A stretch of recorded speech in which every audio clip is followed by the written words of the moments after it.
Good morning, ladies and gentlemen.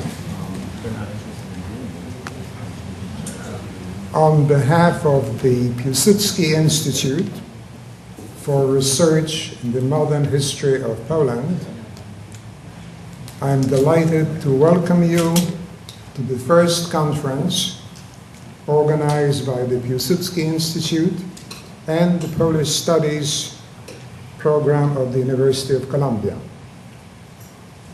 Our gratitude is due to the Senate of the Polish Republic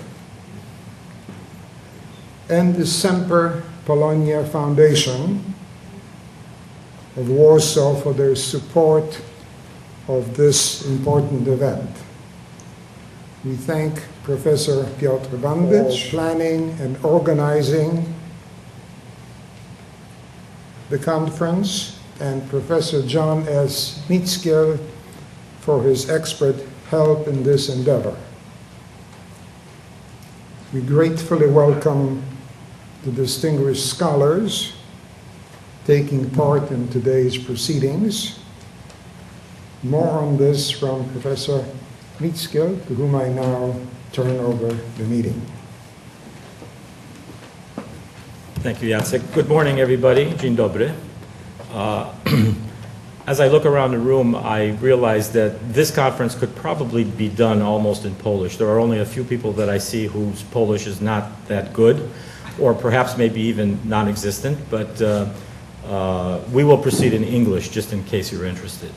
I welcome all of you here from Canada, from Poland, from various parts of the United States, including places as far away as Fairfield County in Connecticut.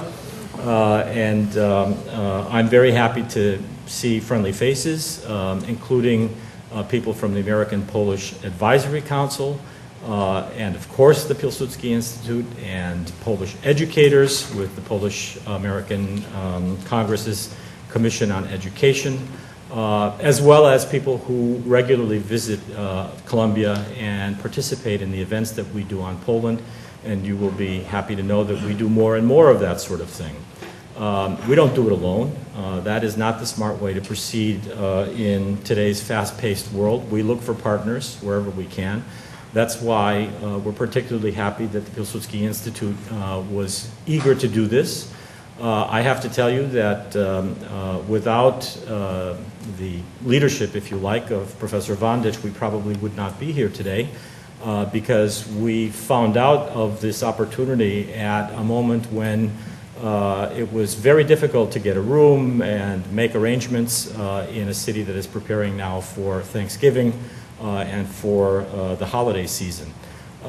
We are funded, this conference is funded in part by monies that come from the Polish Senate, as Mr. Gałązka said.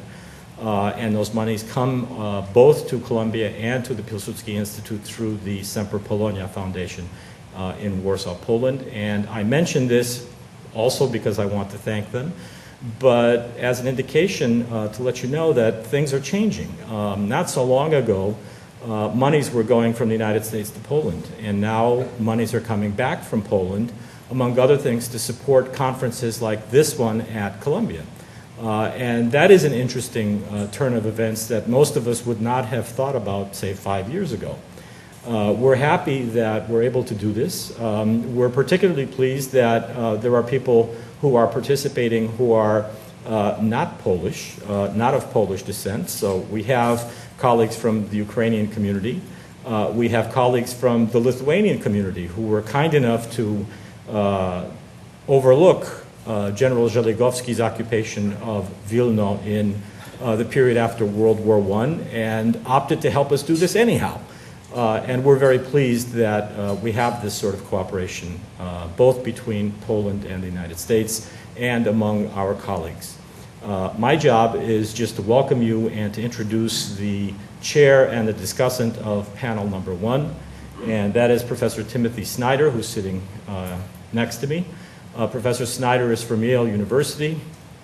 He's a specialist, of course, as most of you know, on the Polish-Lithuanian Commonwealth and on relations between Poles and Ukrainians and Lithuanians and he's going to be leading this first panel, which will take about, I guess, an hour and a half. So I will turn it over to you, Tim, and let you proceed.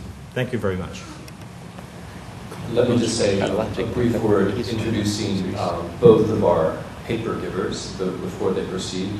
The first speaker will be Professor Frank Sisson, who is second from my left, who has come to us from Toronto. Professor Sisson is widely acknowledged as one of the leading, if not the leading experts on Ukraine, if I may put it this way, within and without the Commonwealth, and especially at those moments when it was unclear whether Ukraine would be within or without the Commonwealth.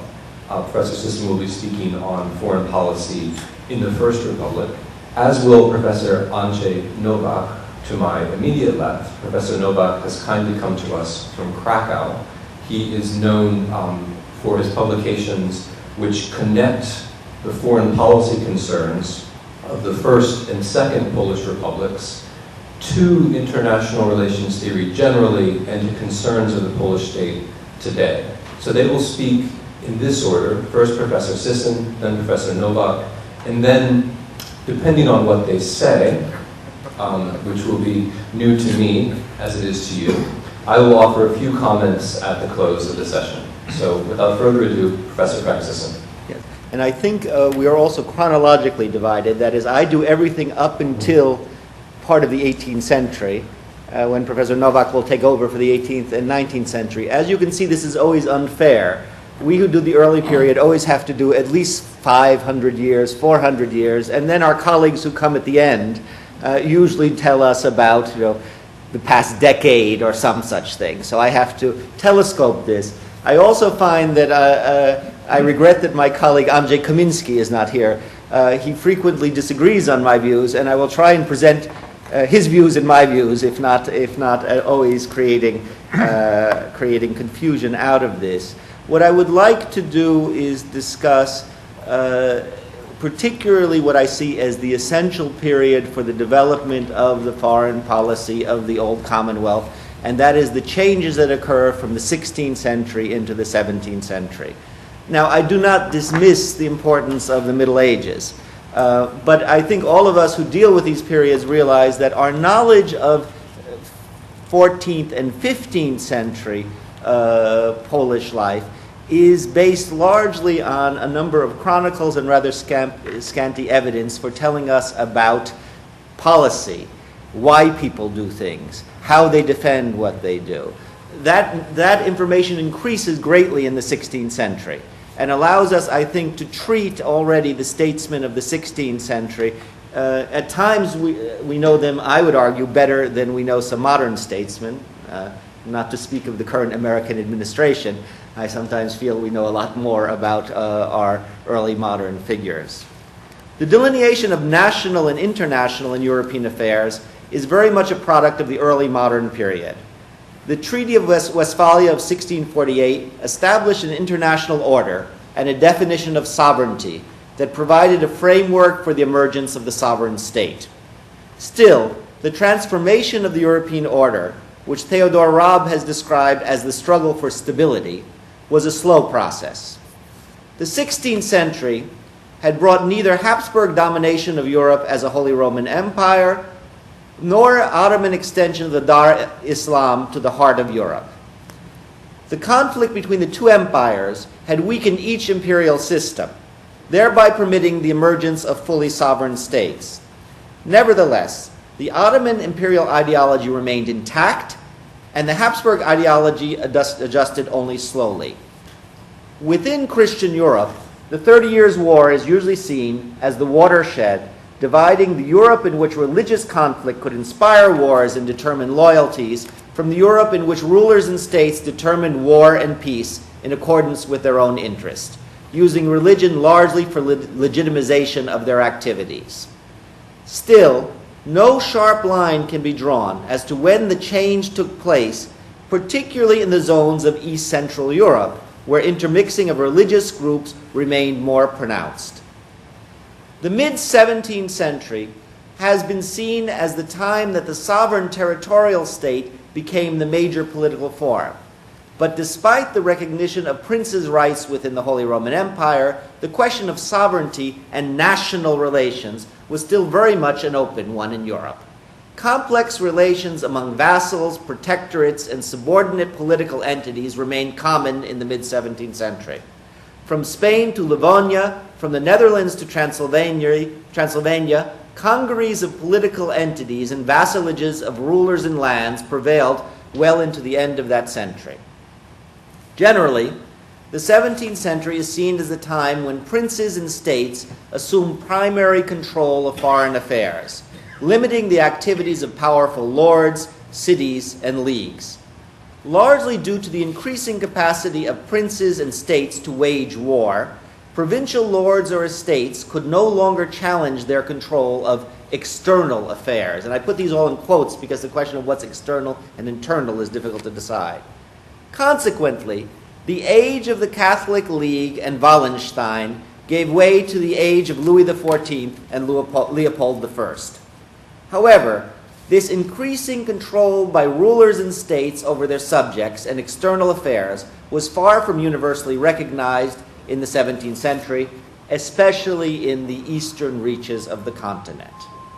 Now, turning from this general discussion to the Commonwealth, the schematic view by which we view most of the history of the Polish-Lithuanian Commonwealth is usually a brilliant and good 16th century, a troubled and varied performance in the 17th century, leading to decline in the 18th century. And you can do this from studies of Polish culture and its development in most traditional schemes, through political structures and institutions of state.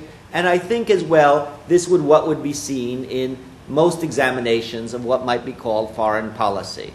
That is, the 16th century, a century of an expanding state, relative ability to fulfill various foreign policy goals effectively, and a time in which we can say that there were a large number of major statesmen and thinkers on what might be called international and foreign affairs.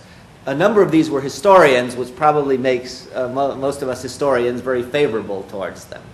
17th century, seemingly one of the most important states of Europe, has tremendous military successes early in the century, is able to project elements of its policy and particularly its social and cultural norms over a vast territory internally, and of course what's internal is hard to discuss, as well as influence societies around it, the Danubian principalities, Moldavia, Wallachia, Transylvania. Then going into a mid-century crisis, caused initially by the Great Revolt in Ukraine led by Khmelnytsky and then by the Deluge, and then a period in which we can see an increase of the power of a smaller group of magnates, decline of institutions of states, despite occasional movements forward, as well as foreign policy quandaries. Rise of the Ottomans again as a problem, continued difficulties with Sweden, rise of Muscovy, and I will return to some of those. And then, of course, our 18th century, a period in which we see, by 1700, as much as the wonderful Professor Gierowski of the Jagiellonian University has tried to expand our vision of this, I still think we can see in the first half of the 18th century many elements of decline in the general culture in Poland, in its political institutions, and even in the existence of the Polish state under the Wettin dynasty. Now that's a very traditional view, and as I said, Professor Gierowski and numerous others have expanded that view. We have learned to understand the Baroque was a great period in Polish culture. We have learned to see visions that were visions of political thought, of interest throughout the 17th century, and we have even learned to re-see some of the elements of the early 18th century. Still, I would in many ways say that much of that model, I think, holds, and particularly holds for foreign policy and foreign policy affairs. Now, what can I argue in favor of that? On the one hand, the old question we always discuss of whether we call this a noble commonwealth, a Rzeczpospolita Szlachecka fully or not, and some people today would question the degree to which we have seen the nobility as a united political class. Certainly, the social structure of 16th century Poland and its influence on political institutions functioned more positively than it did throughout much of the 17th century with the growth of the great magnates. And this is the frequent question of, was it a mistake? Was the Eastern expansion of the Commonwealth a mistake? Because it also entailed the rise of the great territorial magnates of the East. Secondly, generally, we can see a commonwealth of these successes I've discussed in the 16th century, partially because there was a certain ability, despite the Livonian Wars, occasional problems on the Tatar steppe, to separate the problems that first the Polish state faced, and even more difficultly after that, the Polish-Lithuanian state or the Commonwealth. And in the 17th century, leading up to the deluge, there was an inability to deal with these various threats, challenges, problems separately. And we see this particularly in the 1640s and 50s. And thirdly, despite the attempts of Professor Wójcik and Wasilewski and others to tell us that Jan Kazimierz was not as calamitous for Poland as we always thought he would, and of course, the beloved Sobieski always is discussed positively. I still think if we look at the caliber of monarchs and their ability to function within their system, there is a better structure under Sigismund II and even under Sigismund III than we see by the end of the century. So that is certain elements of the monarchs are more positive. Now all of these can be questioned and would have to be fleshed out. To show some of these examples of how the system worked in foreign affairs, it becomes very difficult to discuss foreign affairs and diplomacy in our current context when we discuss the 16th, 17th century, when many of the institutions we are used to are just being formed. The permanent embassy is just being created. Places like Venice and the Vatican have it. Other states are beginning to have it. Diplomacy is beginning to be monopolized by state institutions. Before that, who conducted foreign affairs was always in question. And it wasn't only in the Commonwealth that one magnate or one churchman would be conducting a totally different foreign policy. The Commonwealth is different because the Commonwealth was not able to monopolize its policy or take over it to the degree that other forming early modern states formed on monarchs were able to, or even to have the well-developed ability of a city like a republic like Venice to control most of the elements of its foreign policy. Now, I turn for this to the period that I specialize on and to a monarch and a period that I see as crucial for the changes in the international situation of the Polish-Lithuanian state, and that is Vladislav IV, a monarch who usually has gotten a rather good reputation. He seems to have been quite an engaging person and left some ability to look positively on him, but who in many ways brought down the house in 1648. It is not so much Khmelnytsky that attacked the Polish state, but it was the Polish king who attacked the Polish state, or at least was seen as doing so by many of his contemporaries. That's an exaggeration, but I will go back to show you how in some ways it might be argued. Now, what are the issues that therefore make up for foreign policy for a ruler like Vladislav IV? And this is, of course, the Commonwealth at its height, the map that most people would like to see, this large map. What really changes things? First of all, we should remember, who is he? He is a Vasa. He comes from the ruling dynasty, not a very old dynasty, but the dynasty of Sweden. And in his heart of hearts, like his father, he above all is the hereditary king of Sweden. He happens to be in the Commonwealth and the elected monarch of that realm, but he is still struggling and hoping that he will get his rightful domain and return to Sweden. And many times the interests of the Commonwealth are not to come in conflict with Sweden, but inevitably the Vasa monarch and his Vasa relative in Sweden are going to be at odds. So we see the division between monarch and interests of state or interests of the Commonwealth, which play a great role throughout this period in trying to decide what should be paramount in foreign policy. Vladislav was not very happy as an elected monarch. We may discuss how effective or ineffective elected monarchy after 1572 would be, but we know that Vladislav spends a large amount of his time hunting for a few little pieces on the map instead of the big Commonwealth where he can be hereditary ruler. Now, we must remember his brother, Jan Kazimierz, at the end decides he's had enough and he would rather be an abbot in a monastery in Paris than have the whole kingdom in his hands. So we see, but in the purpose of Vladislav, that every ruler of that time wants to be hereditary ruler. It's not that this system had created, this monarchical republic had created something different. We also see in his marriages the emerging political situation of great powers. His first Habsburg marriage and his later French marriage, and the ties that this would mean for Warsaw and connecting Warsaw into the state system. That is, would they diverge from a traditional, if rather difficult, relationship with the Habsburgs and above all with Vienna, and trade this for a newer relation with France. But above all, Vladislav has to be called a royal adventurist. And this is why I argued he can be argued for bringing the house down. It, after all, was his dream of a great war against the Ottomans and to stamp out the Tatars that gave Khmelnytsky and the Cossacks their great chance. That is, they did not think up, in many ways, treason. The king thought up treason. Or treason in what way? He decided to covertly, against the will of the Diet, conduct foreign policy to bring about a major war. So you had ruler in conflict with the accepted institutions of the state. And in so doing, he looked for opportunities to do so. It involved him in a lot of secret negotiations with Venice, and here we wish we had more documentation on them.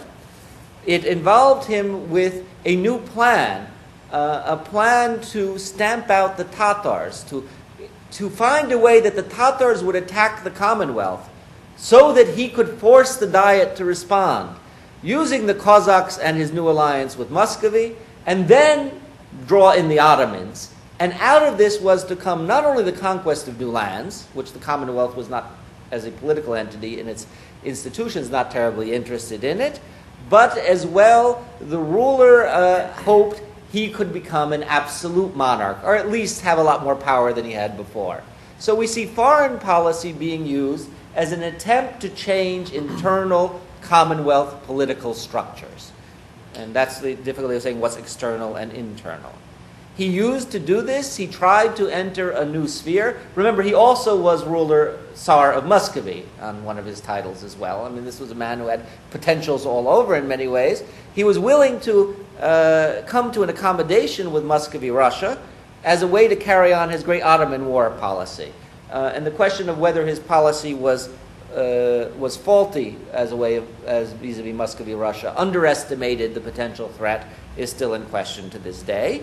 This inevitably involved him with problems with the Lithuanian part of his federated realm, because in order to come to accommodation with Muscovy, he wanted to make some concessions on the border to the Russians, and including, as well as in the Ukrainian territories, of some of the lands of the Vishnevetsky's. Vishnevetsky was not particularly pleased.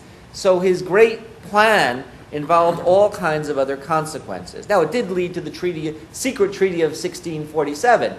He tried to subvert the institutions of state in coming with a secret treaty, that is, in which the Diet ostensibly agrees to one thing, but the king has really another policy.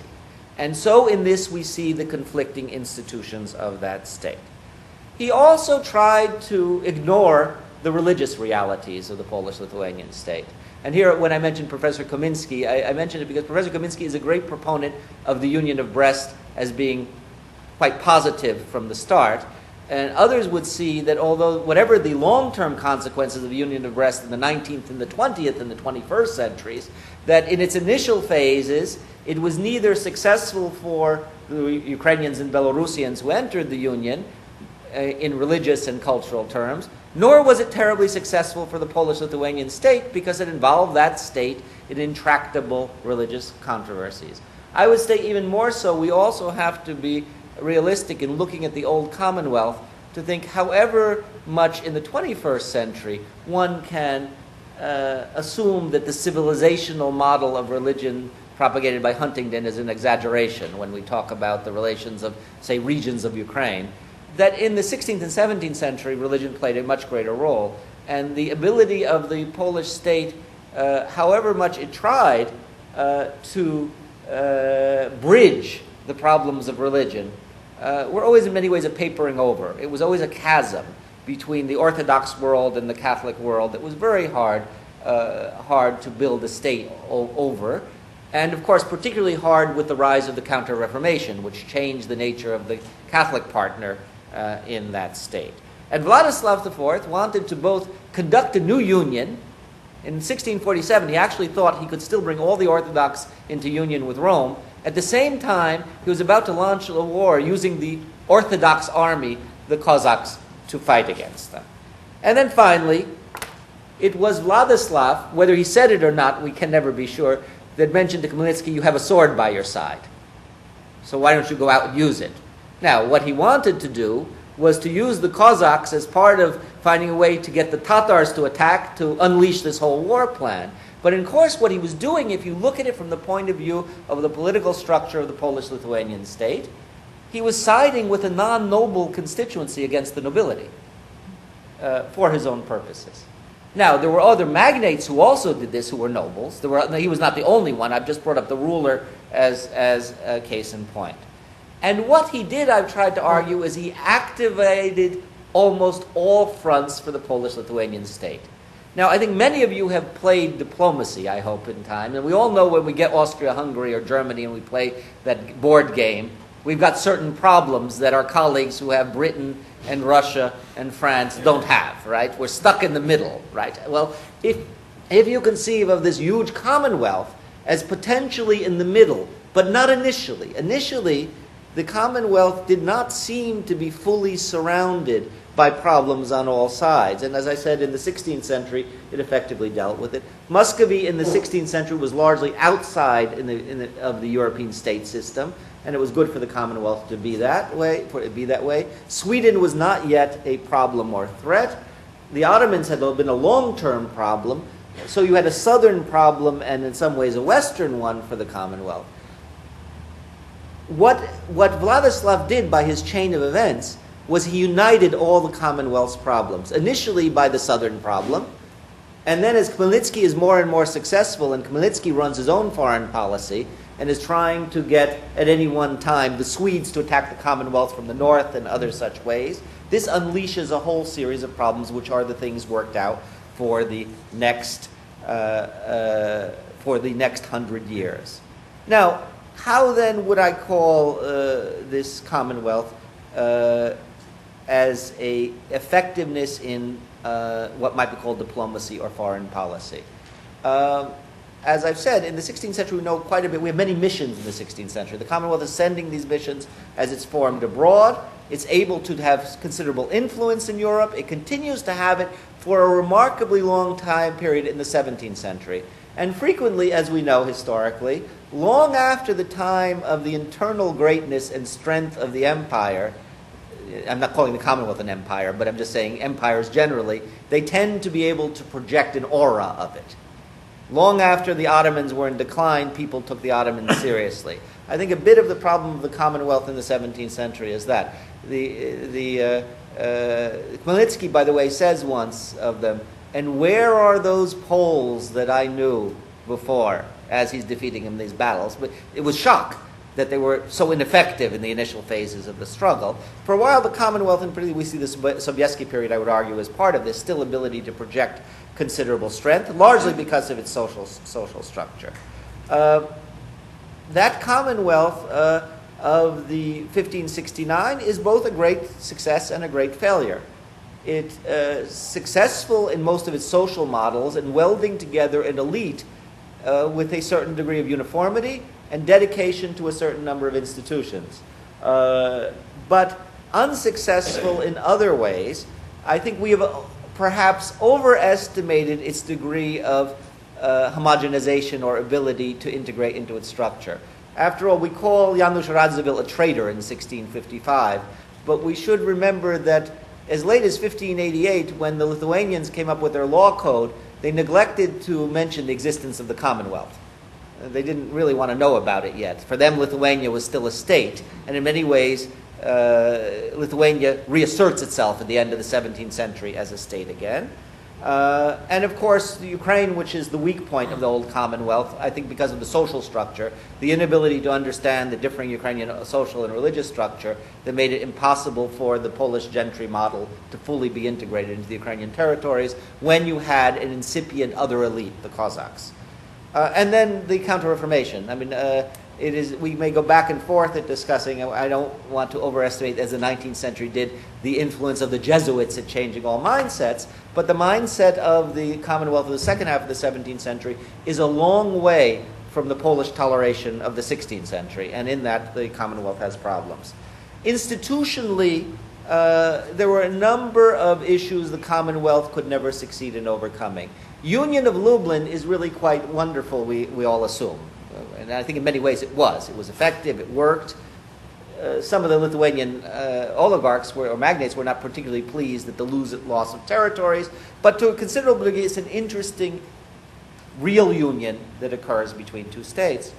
But when we look at the Saxon relationship with the Commonwealth in the early 18th century, when indeed Warsaw virtually stops being the center of foreign affairs and more Dresden becomes the capital not of the Commonwealth, but in deciding foreign affairs, we see a less successful model of how putting together rulers and lands can work out.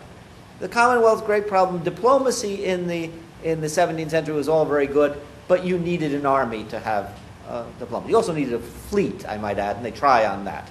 And the failure to solve the military problem successfully, despite the great effectiveness of certain elements of Polish military technology and strategy. And as I say, for a long period of time, they're able, because of certain effectiveness of the hussars and elements of the Polish cavalry, to paper over that they're not able really to play in the big games by 1700 in struggles. And then the most difficult problem, it's always very hard to say why a society goes through a certain intellectual decline or failure to come up with those with innovative ideas.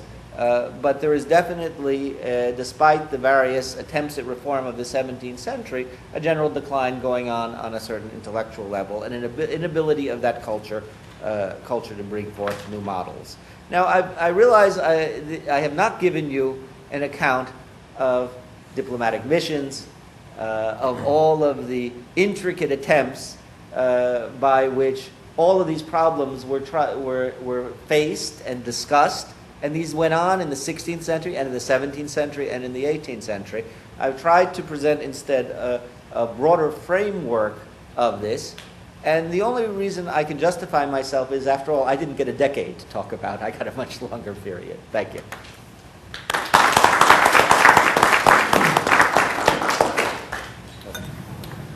Thank you, Professor Sisson, for a very interesting introduction to the subject, which contains within it, I think, a very fruitful tension to which I hope we will return. On the one hand, the terrible difficulty of Poland's position, the complications that present themselves from the east and from the north and from the south, also the inherent complexity of Polish-Lithuanian institutions. All of this complexity on the one hand, perhaps it's the structural problems which bring the Commonwealth down. Yet, on the other hand, the most provocative argument within the paper, at least I found, was the characterization of Władysław IV. Perhaps the institutions were not in the end at fault because Władysław IV was contravening these institutions. Perhaps it was a matter of bad rulers. These are questions which I hope we'll have the chance to pursue in discussion. But in the meantime, we can look forward to a second paper from Professor Andrzej Nowak. Okay. Thank you very much. Actually, I will deal with next period in which the Commonwealth ceased to exist and Polish political efforts were concentrated around the problem of reinstating Polish position as independent player in international policy, and the very recreation of the Polish state. But I would like to start with the late 18th century, when for the first time Poland, not anymore the Commonwealth, because after May 3rd Constitution, Poland ceased to be, the Commonwealth ceased to be Commonwealth and started to call themselves Poland. Actually, in those times, the most important problems were connected with Russian domination over Polish political body. So two possibilities that were theoretically to be discussed by Polish politicians of that time, and we can discuss them now, were either to recreate Polish room of maneuver for Polish policy with Russian consent, or to fight against Russia for this room of political maneuver for Poland. These two possibilities, these two options were tried in subsequent not only decades but almost 2 centuries. The most interesting testing ground of all these options and problems, due to the really dramatic condensation in those years of great hopes, great efforts, and even greater disappointments, were years of the so-called Great Sejm, the latest years of the Commonwealth, and the beginning of the post-partition period. Actually, we can remind that diplomacy was used as one of keys to open possibilities of reform during that time. Actually, the king initiative, Stanislaus Augustus, to forge an alliance with Russia, formal alliance with Russia against Turkey, was a pretext to get Russian consent for internal reforms in Poland. This idea was launched in 1787 during the meeting of Stanislaus Augustus with Catherine II, and then presented by Russian ambassador in Warsaw, who was favorable to this idea, Stackelberg, to Catherine in the late period of this same year. Catherine didn't want to follow this idea, but she had no other option, because she was entangled in a real and dangerous war with Turkey. So she consented not for an alliance, but for internal reform in Poland.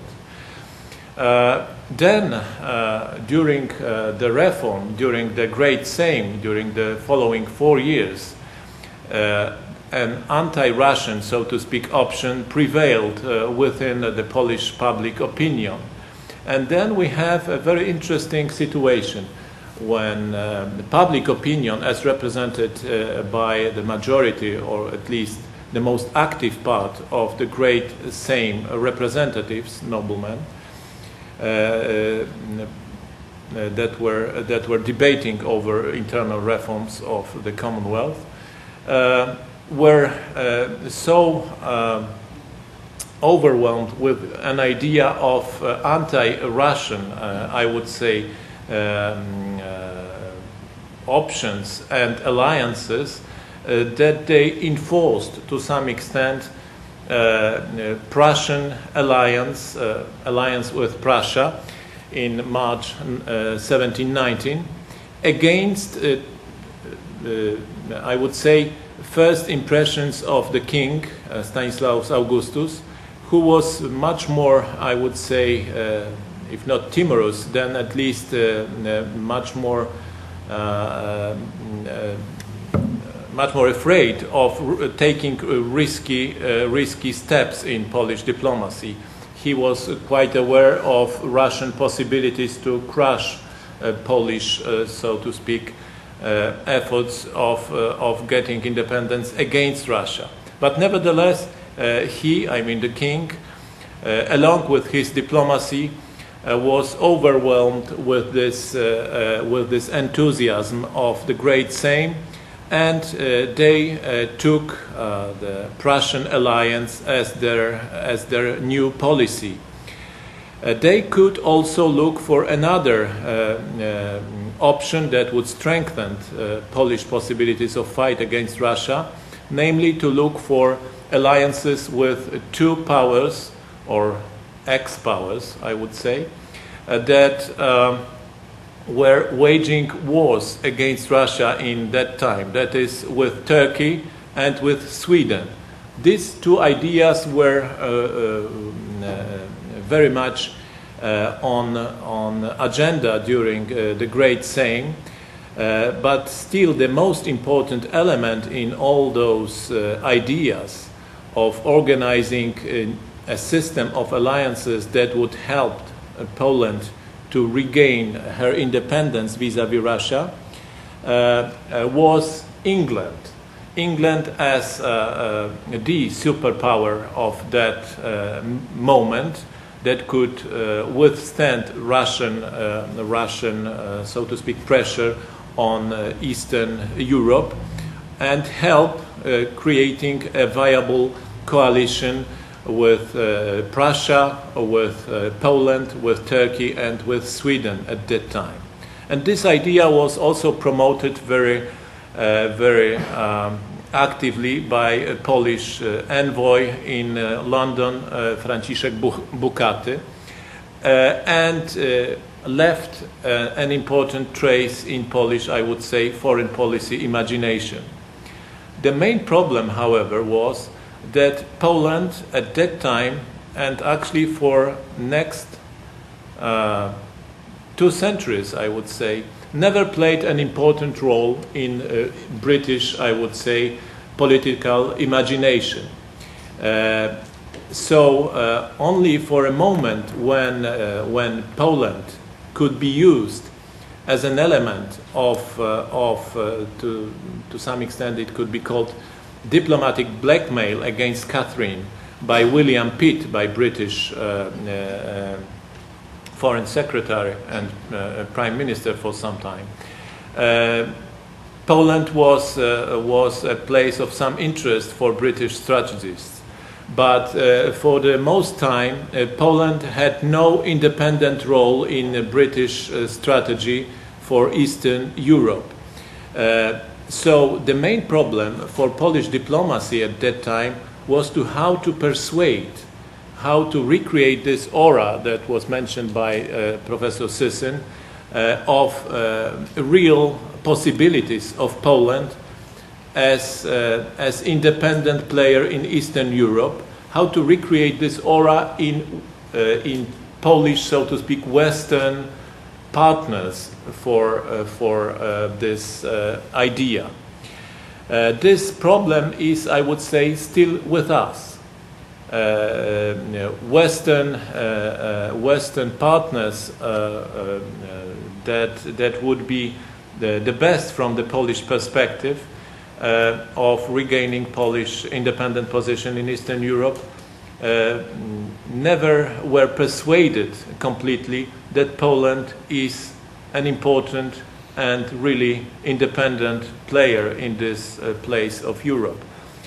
Russia overwhelmed political imagination of Western statesmen throughout 18th century and further on.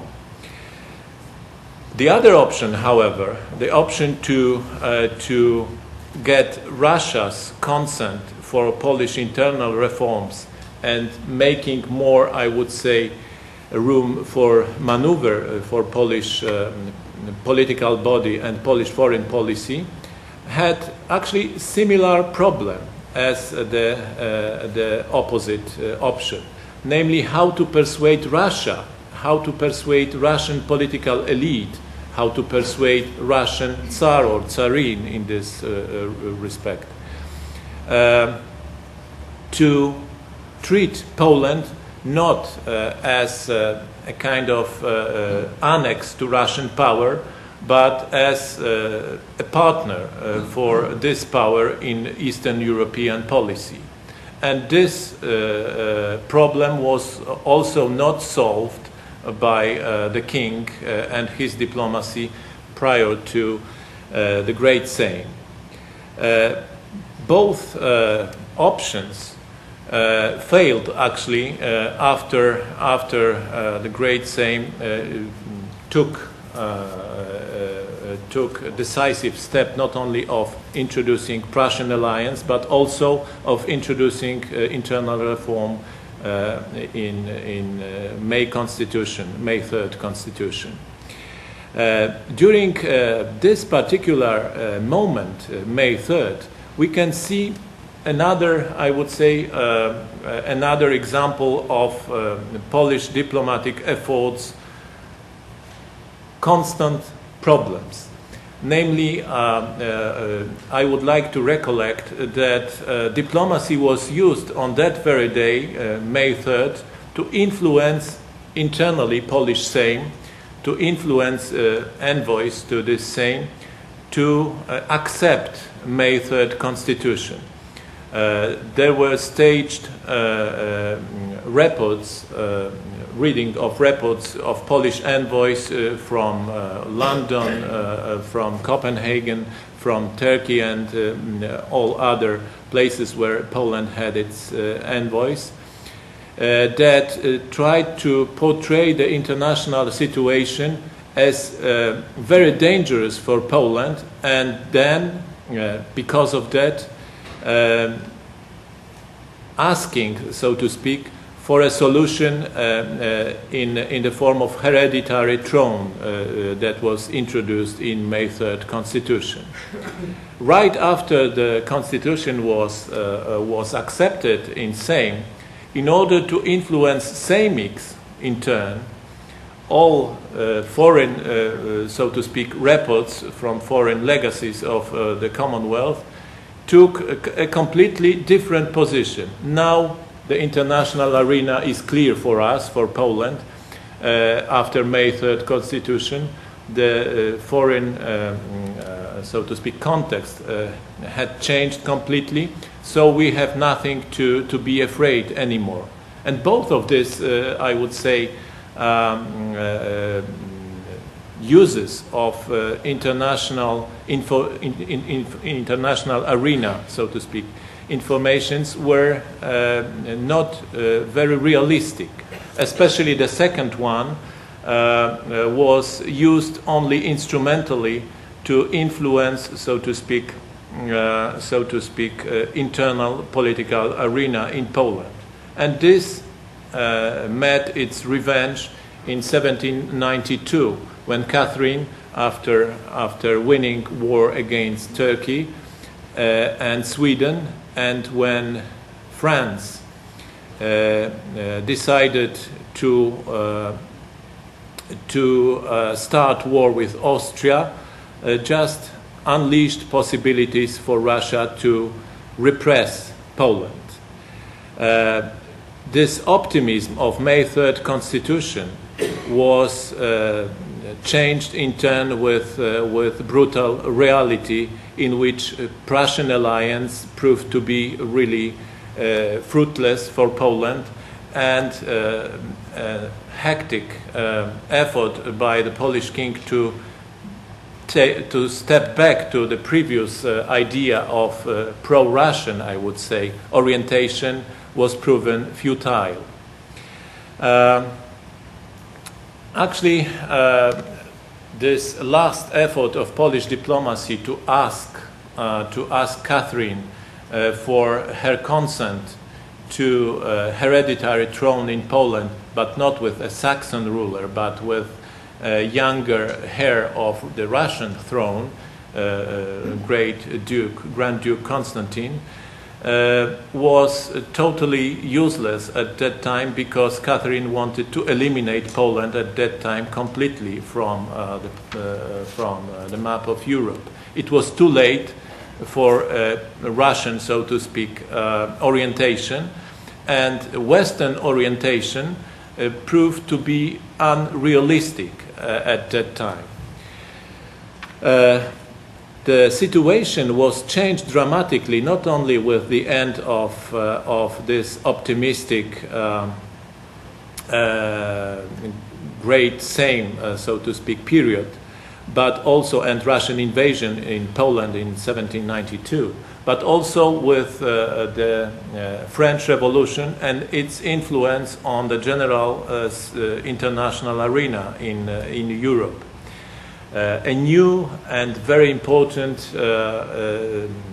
schism, so to speak, was introduced into international arena, ideological schism, ideological rift between West versus East. West as represented by revolutionary France, and East as represented by the most active opponent of the revolution, Catherine the Great, and her successors. Poland, that was eliminated from the map, tried to build her new, so to speak, hopes and her new political orientation in this situation by choosing the West, the Republican or the revolutionary West, against monarchical or absolutist East at that time. And we can name the first efforts of Polish emigre diplomacy as organized in 1795, 1794 even, with Kościuszko as the representative of this idea, based on French alliance or French, so to speak, patron of the Polish state recreation. The problem was once again similar to the previous one presented with Western alliance, Prussian-English alliance dreamt in previous years. The problem was that Poland was not treated by France, neither revolutionary nor Napoleonic, as a real partner. It was used totally instrumentally for further years in French geopolitical contest with Russia, especially. Still, the idea was supplemented. The idea of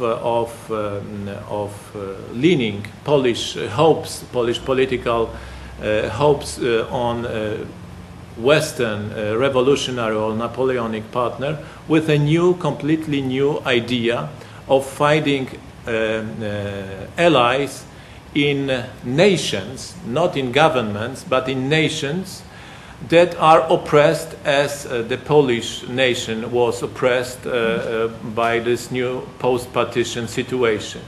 And this new idea was launched for the first time so openly and so, I would say, effectively in one of the most important political texts in Polish political tradition, namely an anonymous political brochure edited in 1800, Czy Polacy wybić się mogą na niepodległość? Whether the Poles can fight back their independence, ascribed to Tadeusz Kościuszko's secretary Józef Pawlikowski.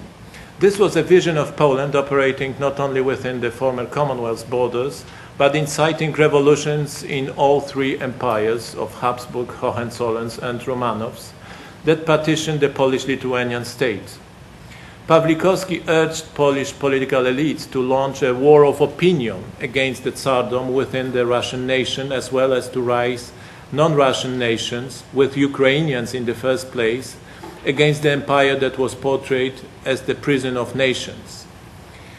7 years later, the same author prepared a plan of dismemberment of Russian state along its ethnic borders.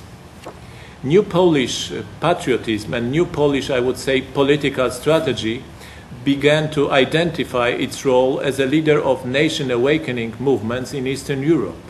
The final aim of this role would be to crush all three empires dominating over the region, all three participants of the Commonwealth's partitions, Russia, Austria and Prussia, and to make room for new actors in political arena, nations instead of the dynastic states and bureaucratic empires. But after the new partition that was created by Vienna Congress, when 82% of the pre-partitioned Polish-Lithuanian state territories were taken by Russia, Russia emerged as the enemy of this project, Polish political project. And from that moment on, this anti-Russian tendency of Polish political aims became really dominant for the next 80 years, actually, at least. And one can quote here the very essence of this mode of thinking that was presented by no other person than Karl Marx. He stated in one of his articles written in 1863 that the recreation of Poland is the annihilation of Russia, Russian Empire, and the elimination of Russian ambitions as a world superpower. And so it was understood by the majority of Polish, I would say, independence-seeking political activists throughout the 19th century. But I would like to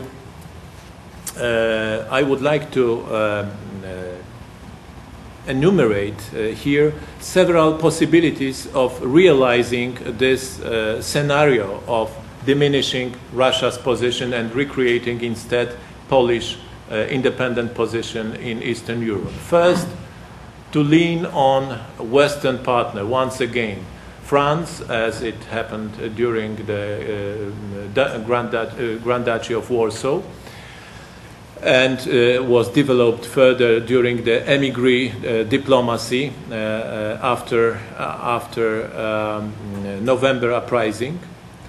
Then, once again, I would like to stress this idea of fighting Russia with non-Russian ethnoses, non-Russian nationalities of Russian Empire, the fight led by Poles against Russian center of the system, but also with Russian neighbors endangered by Russian expansion. And once again, Turkey and Sweden, maybe even Austria, with some time endangered by Russian pan-Slavistic possibilities, were presented as possible allies of this Polish project of international system organized against Russia. And then we have the last, I would say, idea, the last option that was treated seriously in Polish émigré thought, namely the general upheaval against not Russia particularly, but against, so to speak, wrong order, oppressive not only to Poles and non-Russian nationalities, but also for Russians. This idea, connected with revolutionary, so to speak, thought after the French Revolution, had its, I would say, deep Polish traditions of Polish republicanism, export, so to speak, export not only to Lithuania, but also to Russia, as it happened in the beginning of 17th century. I mean not Poles in Kremlin in 1612, but rather a great Polish-Lithuanian legacy 12 years earlier, presenting an option of a union between Poland and Russia that would give Russia a new political model based on Polish freedoms, Polish, so to speak, political achievements. Then it was continued throughout 18th century too, throughout Polish subsequent uprisings, starting with Bar Confederation through Kościuszko uprising, and there was developed further in the early 20th century when Polish socialists took over this idea in which they still were not able to solve this problem. Whether it is better to address political hopes and political, so to speak, interests of Poland rather to non-Russian partners in Eastern Europe against Russian center, or to address them also to Russians themselves against the political system of Russia, against Tsarism, treated as the main enemy. The other dilemma that was still opened throughout the 19th century and is still opened, actually, is whether Polish diplomacy, Polish foreign policy efforts envision Poland as the bridge between the West and East, and the East, between this system of states based on new national, so to speak, basis, and with the help of some Western powers, patrons, as opened to Russia herself, or they envisioned Poland as rather a barrier, a bulwark against Russia, a bulwark or a barrier of some Western superpower, based on some Western superpower or several powers, Western powers, against Russia, seen as an alien civilization, alien, so to speak, force that endangers the whole structure of Europe.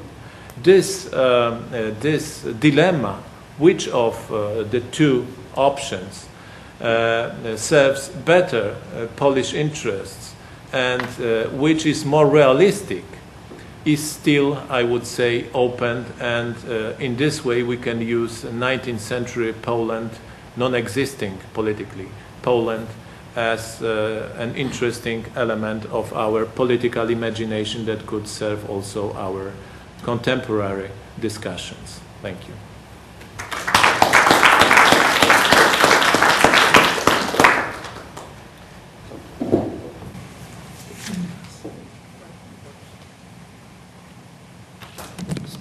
So for those of you who came in a bit late, and I won't single anyone out, of course, I'm Timothy Snyder from Yale University, and what I would like to do in the next 10 or 15 minutes is to step out, as you see literally and metaphorically, of my role as chair and offer a few comments on these two presentations before I then step back into my role as chair and open up the floor for discussion.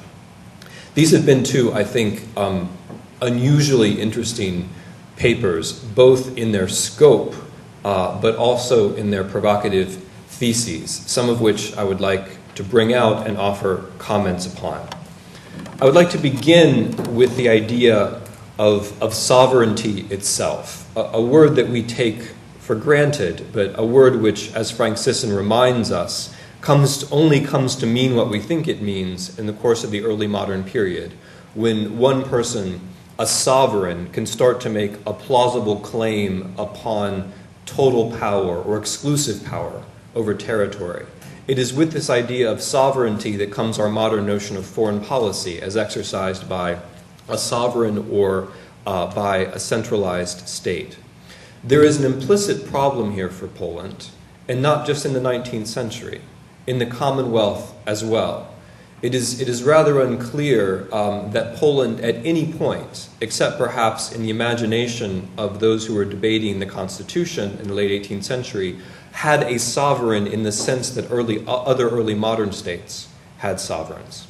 As Frank Sisson points out, Poland's advantage and its disadvantage, and we continue to debate which was the greater, was its institutional plurality, that Poland was a commonwealth of two nations, that it was a commonwealth in which the nobles played an extraordinarily important role, that it was a commonwealth as well of religious communities as well as political communities, which drew its taxes, its fiscal reserves from religious organizations. And also that this was a commonwealth in which there were various kinds of affiliation. One thinks, for example, of the origins of Prussia on the Baltic, and the particular autonomy which Prussia enjoyed, and also what happens with Prussia later on. A related point, which Frank Sisson also raises, is this question of a dynasty. In general, the theory goes, kings would like to have their successors also be kings, not just because it's pleasant to have one's son be king, we all have ambitions for our children, but also because then one can imagine a future of stability, one can imagine leaving one's mark, one can imagine power tomorrow based upon decisions today. That's one problem. Another problem is that because the monarch was elected, as we all know, Polish nobles very often went out of their way to find someone who had no interest in Poland, because that would be a candidate who would be relatively neutral and therefore could win elections. Such people would not necessarily be best suited, I think, intellectually to be monarch. This is in addition to the problems which Frank Sisson mentions. There's also the distraction, which Frank Sisson does mention, that these non-hereditary rulers tended to pay a lot of attention to gaining hereditary territories within or without the Polish-Lithuanian Commonwealth, or into trying to transform the Polish-Lithuanian Commonwealth into a hereditary territory. I'd like to mention here, just as a footnote, that the period of the greatest success was one when there was de facto succession, when there was de facto a dynasty. That is the Jagiellonian period, which goes until roughly the Union of Lublin, which we haven't talked about very much, but which creates the system, which then weakens and disintegrates in the periods that we are talking about. About the Jagiełłos, though, one would also like to say this, and Frank Sisson mentions this as an aside.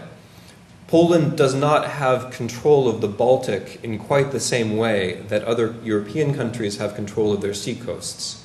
Poland also does not build a fleet, either a merchant fleet or a military fleet. When it does fight naval wars in the Baltic, it tends to hire privateers. This often doesn't turn out very well, as we all know. But I would just mention this as a kind of alternative. Because Poland doesn't have a merchant and a military fleet, this means that Poland doesn't gain the kinds of profits from the grain trade that it might have otherwise. The Polish-Lithuanian Commonwealth becomes a kind of agricultural reserve, a breadbasket for the Netherlands, for Britain, for other European countries which do have fleets. Also, Poland misses out completely on the age of exploration, not intellectually, but in terms of actually having overseas colonies, for better or for worse, for having one's own trade routes and contacts with the rest of the world. All of this requires a fleet, which is something which Poland simply does not have. I would like to repeat Frank Sisson's very interesting remarks, to which I hope we will return about Władysław IV, that here we have a monarch who, on Frank's account, is both frustrated and distracted at the same time, someone who wishes to corrupt the institutions of the Commonwealth, and in this way brings about, so argues Frank Sisson, this terribly destructive series of wars. I'd like to bring out a point which Frank has made elsewhere in his publications, but which is very important here. One of the reasons why Władysław IV is associated with this disaster, with the beginning of the end, is the social system in Ukraine. I would like to make this point in terms precisely of foreign policy. One had in Ukraine, and I must simplify here, but one had in Ukraine a fighting class, which was the Cossacks. One also had an emergent ruling class, which were the magnates. These two classes were in a kind of internal conflict with each other. This was an internal Ukrainian conflict, so to speak. But this conflict meant that the Commonwealth was not able to associate property with battle, which is the normal way to do things. One rewards those who fight for you, one's infantry, for example, as the Cossacks were, with property. This system doesn't sort itself out in a logical way for the Commonwealth. This internal problem of the Ukrainian social system means, in my view, that the Cossacks do not become the kind of elite military force that the Commonwealth needed. A point where I would like to disagree slightly with Frank Sisson has to do with religion. Professor Sisson speaks of a chasm between Western and Eastern religion. I think this metaphor is probably too strong. One wouldn't have had the problems with the magnates in the first place had not many of them converted to Roman Catholicism. We know that conversions were very important and certainly were possible. Also, the Union of Brest, although I agree that it was probably a bad idea strategically, certainly had its advocates. Most of the bishops went along at the beginning. It was a church which continued and indeed continues to exist. So what we don't have is a chasm, I don't think. What we did have, looking at it from a foreign policy point of view, is an opportunity. And I think one must understand this, that in that day, as in this, the project of Western Christianity was an expansive project. And there were various formulae under which Eastern Christians might be brought into the larger Catholic Church. Thinking about that was very intense at the time, as it has been ever since. And I think one must appreciate that religion was seen as an opportunity, not just as a source of instability, to understand what was going on in the Commonwealth at the time. Now, it doesn't work out, of course, but that doesn't mean that it wasn't seen as an opportunity, as indeed it still is.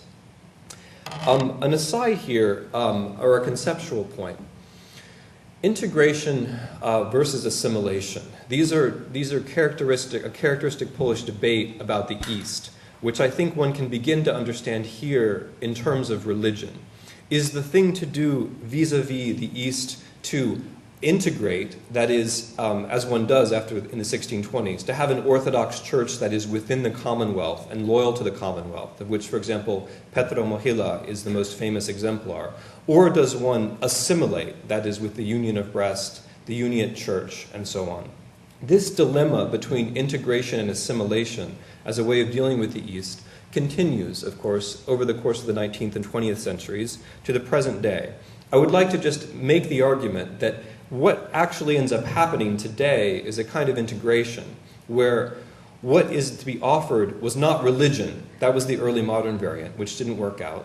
Also not liberation. That was the 19th century variant, which Andrzej Nowak spoke about. Poles offering Russians, but also others, liberation vis-a-vis imperial rulers. That is also not successful. What is successful, I think, in the end, is the offer of state sovereignty. The Polish offer of something to the East works well, and I'm talking about the present day, when what is being offered is actually sovereignty. And I'll return to that at the very end. There's an interesting point to be made here as well, and Andrzej Nowak makes it, about imagination. Both Frank Sisson and Andrzej Nowak, I think, quite correctly point out that in the 18th century, and even in the 17th century, there's a certain illusion of Polish power, partly due to Sobieski, partly due just to habits, both within and without Poland, and that this imagination of great power status precludes strategic thinking. Not much was said about the 18th century, and perhaps not much ought to be. But one thing one can say about the 18th century is that it was not characterized by a good deal of strategic thinking on the part of the Polish-Lithuanian Commonwealth. This idea of imagination comes into play, of course, when one is weak.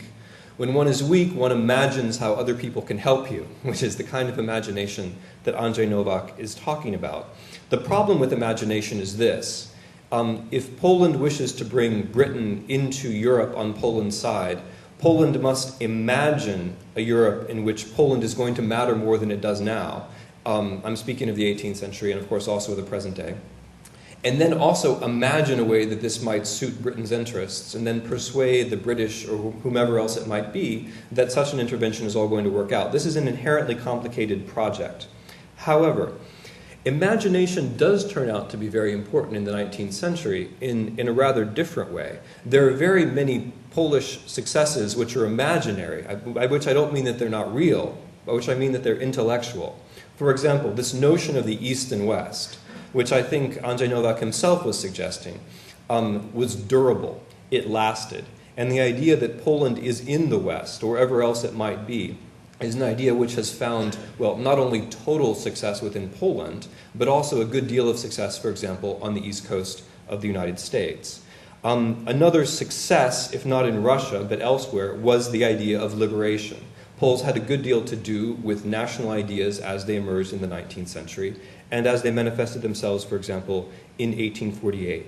In this sense, what Professor Nowak calls the war of opinion doesn't go entirely against Poland. It doesn't benefit the Polish state, but many ideas which influence Europe do come out of the Polish predicament. There's one thing I would like to add in this context, which was not raised, which is the idea of carrying out a foreign policy within another imperial state. Perhaps that's an incoherent idea, but there's something here which at least bears mention. Before Czartoryski goes into immigration, for example, he is, among other things, and others here have written about this, among other things, an important advisor for education policy for the Russian Tsar, Alexander. It is Czartoryski who is behind, for example, the Vilno Education District. This may seem like a very prosaic thing, but what the Vilno Education District means is that thousands and thousands of Poles, and also people who might otherwise not have been Poles, are educated in the Polish language in the Russian Empire. Adam Mickiewicz, for example, is totally inconceivable as a poet and as a public figure without the Vilno Education District. Without Czartoryski acting within the Russian Empire, the Polish nation, I would say, as we think of it, would be a rather different thing. This is perhaps not exactly foreign policy, but it does raise the question, which Professor Nowak also raises, of partnership. Are Poles to be partners, are foreign powers to be partners of Poland, or are foreign powers to be partners with Poles? And there were Poles in the 19th century who took the latter view, that one could cooperate within an imperial structure and bring about something which was good for Poland. Czartoryski is one. One thinks, of course, also of some of the Poles in Galicia after 1867. I'd like to make, I'm drawing to a close now, but I'd like to make another point about ideas, and that is the idea of an alliance. The word alliance is used throughout the two papers, and I would just like to point out that the nature of what an alliance would be changes enormously over the course of the period we're talking about. At the beginning, an alliance is largely a tactical affair, an agreement to carry out a military campaign, for the most part, very often against the Ottomans. By the 19th century, an alliance means something rather different. It means at the beginning of the century, a state backer, for example, Napoleon, a strong state which will support Polish aims, which are rather ambitious. And then as the 19th century progresses, and here I'm just repeating Andrzej Nowak, an alliance may mean an alliance with another nation, that other large groups of people will in some way help a general liberation project, which will in turn help Poland. This is, of course, the direction that Polish political thought goes in the 19th century in various ways, and it brings itself to another dilemma. Because, of course, who are the nations in Europe? Are the nations in Europe the historical nations, the nations that have states at the time, that had states in the past, the Germans, the Italians, the French, and, of course, the Poles? Or are the nations, the population in general? Is perhaps Ukraine going to be a nation? Are perhaps the Jews going to be a nation? And at this level, the question of who is going to be the nation, who are we going to call onto our side, the problem of alliances presents itself in the 1863 uprising, as we all know, where Poles who are rising up have the dilemma of whether they should concede property, for example, to their Belarusian peasants or not. This dilemma about who is the nation presents itself in Galicia as well, where a Polish ruling class has a terrible time with, an increasingly terrible time, with a Ukrainian majority population. So even as Polish political thought orients itself towards the idea of the nation, there remains the essentially modern problem of who that nation is going to be and in what an alliance would consist. And I think it's for this reason, among others, that the great geopolitical dispute of the late 19th century is between Pilsudski and Dmowski. There are various ideas about what a nation is going to be. Also, neither of them simple, but Dmowski believing that nations are going to be modern and conflictual, Pilsudski believing that nations are going to be associated with historical ideas. The two of them essentially an irreconcilable difference. But both of them, and here's where I would like to conclude, both of them fixated on the idea of sovereignty. Each of them imagines, in his different way, a Polish state which is going to be centralized and which is going to have sovereign power to carry out foreign policy. For Pilsudski, this is a matter of conspiracy and trusted men, a kind of Russian imperial tradition, or a tradition of working against Russian imperial power. For Dmowski, the centralized state will be a modern state based upon a modern society. But I would say the late 19th century, on both the right and the left, is characterized by a kind of fantasy of sovereignty, a desire to have sovereignty. What happens, of course, when this Holy Grail is attained is the subject of the next panel, so I'll leave it at that point. Thank you very much.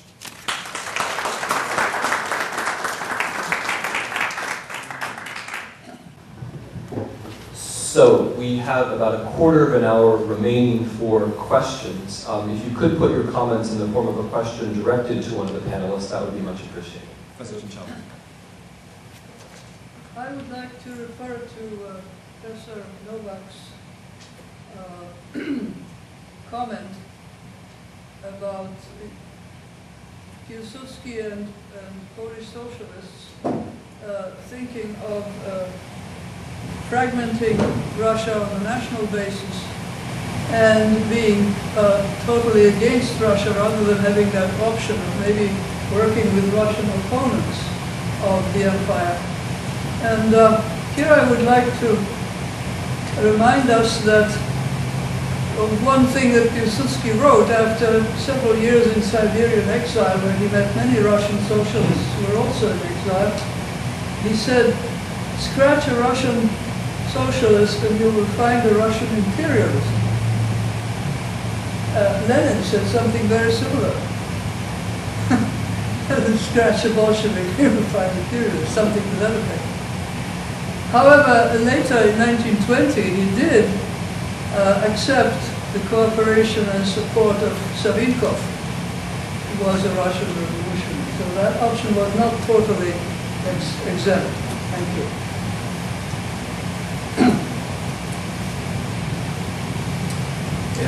I would like to defend if we identified ourselves, because not everyone Fred, is. I think that you treated them a little bit too harsh.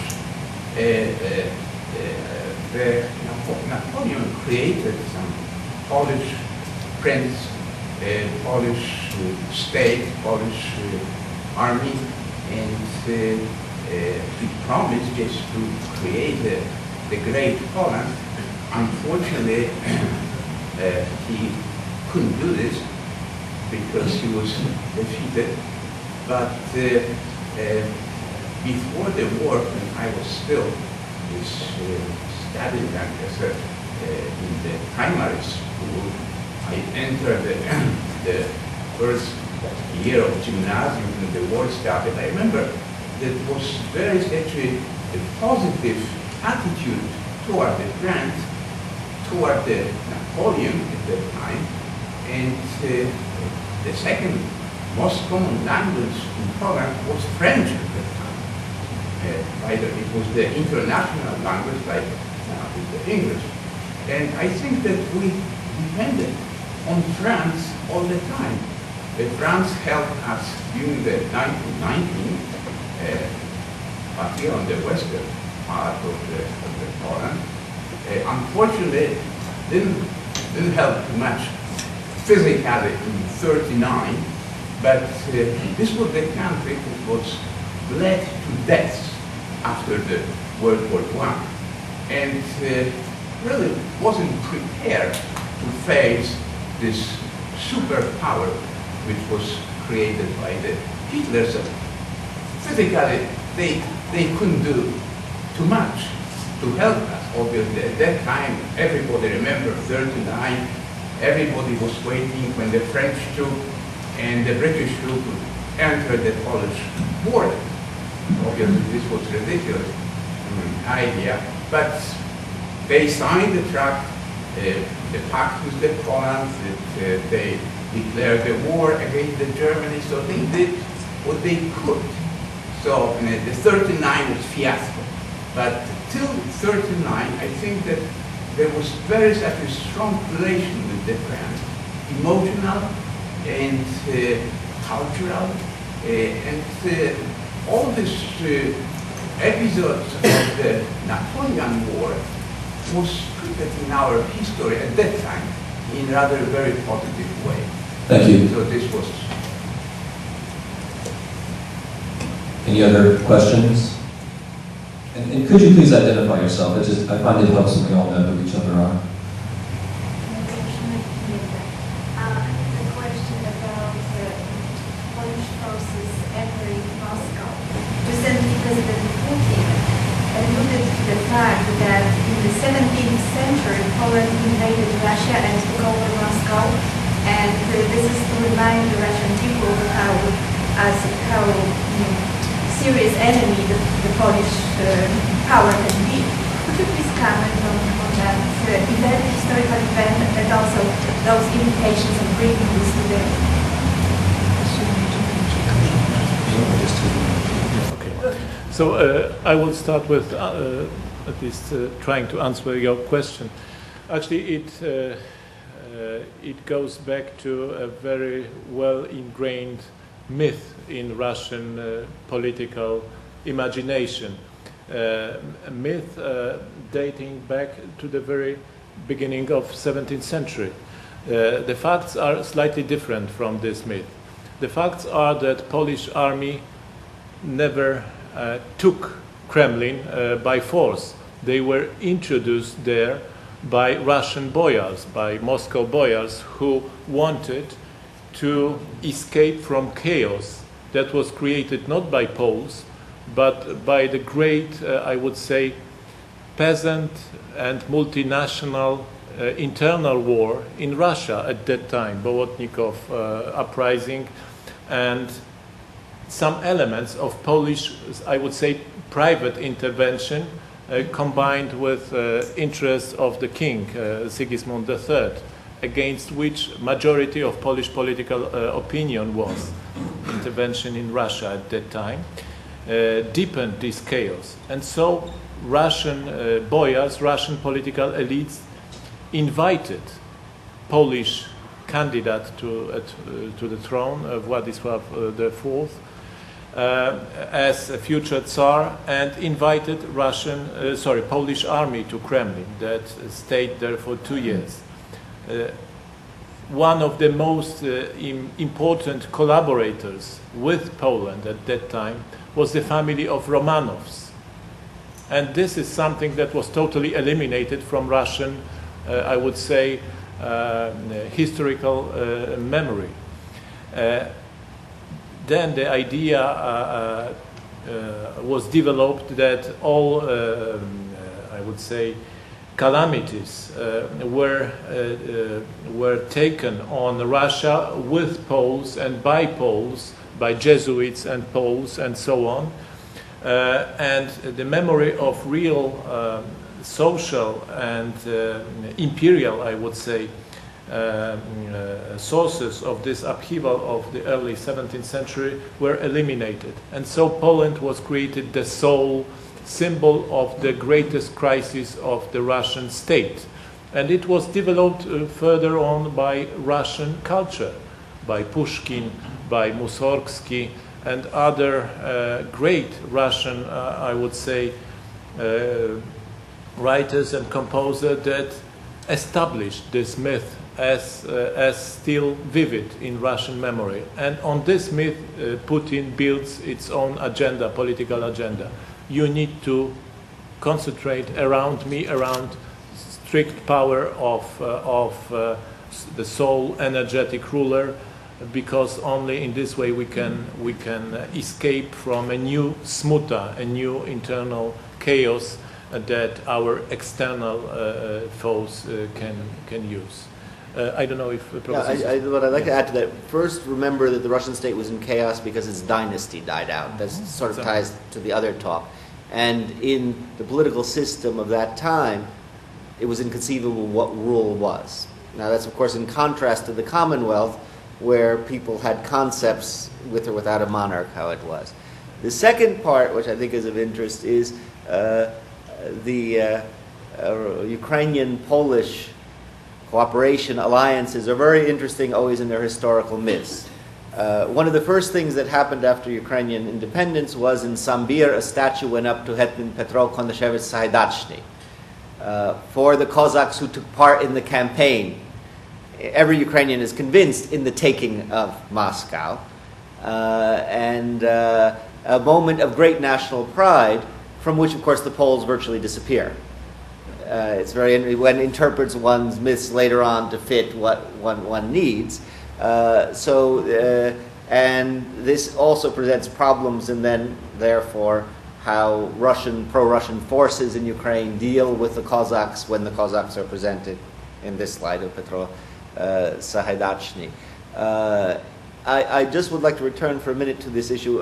Words we use, chasm, non-chasm, are all used for effect. I'll go back to the Union of Brest for a second, because I think it also affects some of these Polish-Ukrainian, Polish-Russian relations. That is the emphasis on orthodoxy and the defense of the Orthodox Church. It is often forgotten today there was a Uniat Patriarch of Moscow for a short time, this Patriarch Ignatiy. The plans went very widely as to what might happen.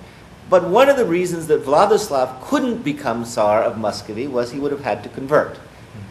And that was an either-or decision until you got the Union. Right, and the Union still would have been a little difficult for the churches to take at the time. Now, how great that is in how one transfers. It proved time and time again for every plan of putting together Russia and Poland insuperable. One of the insuperable issues was you had to belong to one church or the other. When I brought this up for the problems internally in the Commonwealth, I think we have a tendency to look at those few elite groups who overcame these religious barriers and divides. But even within the end of the 20th century, it's very interesting. In the city of Lviv or Lvov or Lemberg, there were always open Catholic church. The Polish cathedral, as it's popularly called, was perfectly open during that whole period.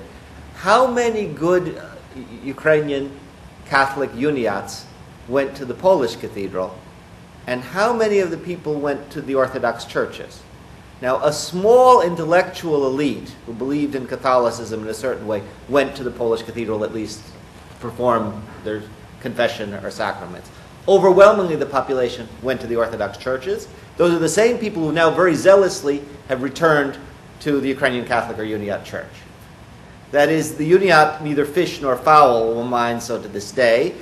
Now, of course, in the 20th century, this also was the Polish cathedral after, with all of the attendant national and other issues. Were you a traitor to go to the Polish cathedral, or were you a good Catholic because you went there to confession? But what I would argue for the 17th century and the 18th century, we underestimate the ritualistic. That is, for much of the population, the high points of dogma were not of their interest.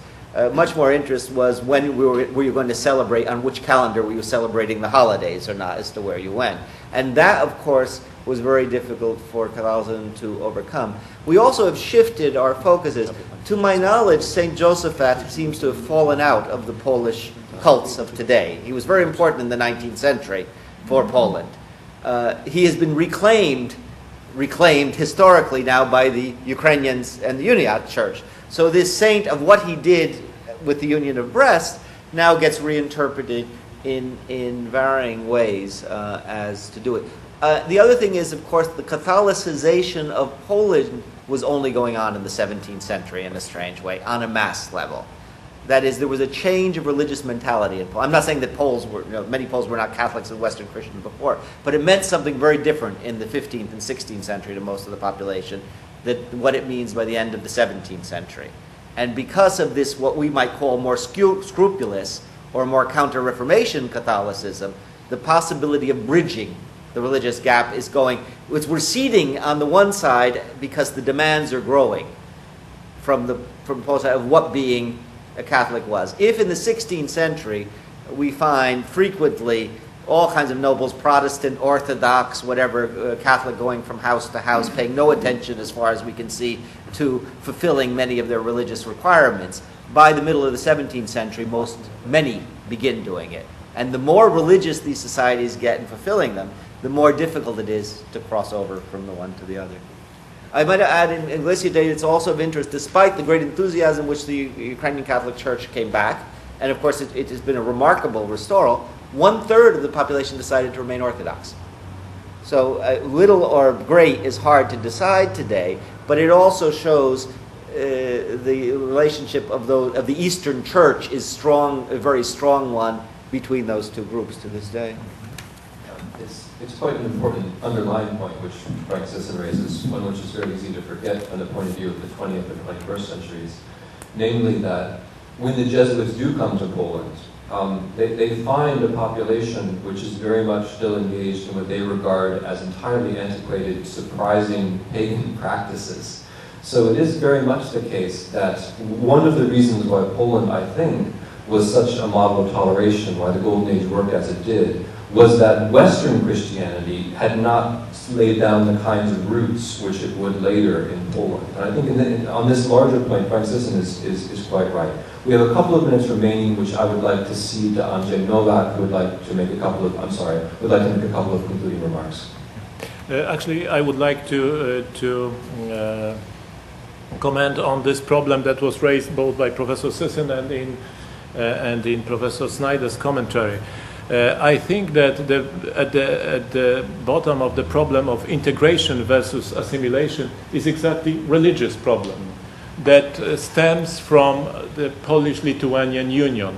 Polish-Lithuanian Union meant creating the largest multi-religious realm in Europe. And actually the only one so great multi-religious realm in Europe in which Catholics or Western, so to speak, Latin version of Christianity coexisted with Eastern Orthodox group of population. So the fact is, and here I would like to a little bit to argue with Professor Sisson, that Muscovy was already there in 14th and 15th century, though it was not so integrated into international system. It was already there, and it influenced very much the situation in Lithuania, especially, and in Polish-Lithuanian state in general. In what way?